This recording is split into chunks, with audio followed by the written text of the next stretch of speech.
Dalam situasi tertentu, seseorang bisa saja melakukan perbuatan dosa karena terjepit, karena tidak bertekun dalam kebenaran, atau karena mengabaikan tuntunan Roh Kudus dalam kehidupannya. Tetapi dia akan memasuki titik di mana ada kesadaran akan dosa dan pelanggaran yang dia buat, sehingga dia bertobat, melakukan restitusi, artinya mengembalikan yang tercuri dan juga yang terampas, serta memiliki perubahan hidup yang nyata. Tetapi berbeda dengan Raja Ahab, kalau kita bisa melihat di dalam 1 Raja-Raja 21, di situ kita bertemu dengan seorang yang bernama Raja Ahab, di mana Nabi Elia pada saat itu berkata sesuai dengan firman Tuhan yang didengar oleh Nabi Elia bahwa Raja Ahab memperbudak dirinya dengan perbuatan dosa.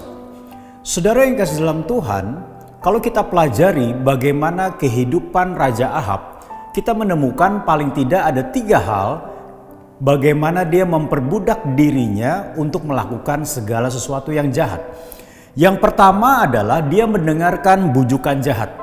Yang memberikan bujukan itu justru adalah istrinya sendiri, Isabel. Nah, kita bisa melihat bahwa seorang raja seharusnya lebih berpaut kepada Tuhan karena posisinya sangat menentukan, membawa pengaruh dan dampak bagi rakyat yang dia pimpin. Seharusnya yang menjadi tuntunan yang jelas bukanlah bujukan yang jahat tetapi firman Tuhan. Namun Raja Ahab mengabaikan hal ini. Bagaimana dengan kehidupan kita? Apakah kita lebih mengikuti bujukan-bujukan untuk melakukan perbuatan jahat atau firman Tuhan yang menjadi pegangan hidup kita? Yang kedua adalah dia melakukan apa yang jahat. Artinya apa? Apa yang menjadi bujukan, apa yang menjadi suara yang dia dengar dari istrinya, dia lakukan. Dimanifestasikan dengan perilaku jahat, perbuatan jahat, niat jahat yang dilakukannya untuk merampas kebun anggur Nabot. Saudara yang kasih dalam Tuhan, kalau kita bisa melihat di sini bahwa perbuatan jahat itu merupakan buah dari pikiran jahat, buah dari masukan-masukan jahat, buah dari nasihat-nasihat jahat.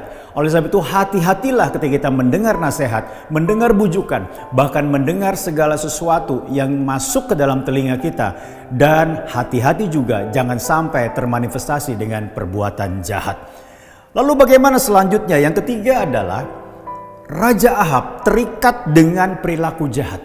Sehingga segala sesuatu yang dia lakukan bukan lagi berpatokan kepada tuntunan Tuhan, tetapi perbuatan jahat yang terus dia lakukan, terus dia lakukan, terus dia lakukan.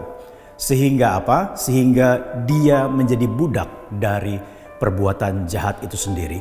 Kiranya 3 pelajaran ini menjadi teladan ataupun menjadi patokan bagi kita untuk tidak mengulanginya, sehingga kita tidak diperbudak oleh perbuatan jahat. Tuhan Yesus memberkati.